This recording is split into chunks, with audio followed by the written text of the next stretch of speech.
আজ সকাল 8:20 সময় চৌমুহনী থেকে লক্ষ্মীপুরগামী আনন্দ বাস নিয়ন্ত্রণ হারিয়ে খালে পড়ে যায়।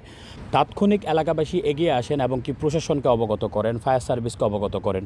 তারপর ফায়ার সার্ভিস, প্রশাসন এবং স্থানীয় লোকেরা মিলে এই বাসের মধ্যে থাকা যারা আহত হয়েছেন তাদেরকে উদ্ধার করেন এবং কি বাসের মধ্যে 3 জনের লাশ পাওয়া যায়। আর তাছাড়া আপনাদেরকে জানিয়ে রাখি যে ওসি নোমান স্যারের মতে এখন পর্যন্ত 15 জনকে উদ্ধার করা হয়, তার মধ্যে 5 জনকে মৃত ঘোষণা করা হয়, আর বাকি 10 জন এখন বিভিন্ন হসপিটালের মধ্যে রয়েছেন বলে জানা যায়। আমাদেরকে চন্দ্রগঞ্জ থানার ওসি নোমান স্যার জানান, যতক্ষণ পর্যন্ত না উদ্ধার কাজ সম্পন্ন করা হয় ততক্ষণ পর্যন্ত এই অভিযানটি চলমান থাকবে।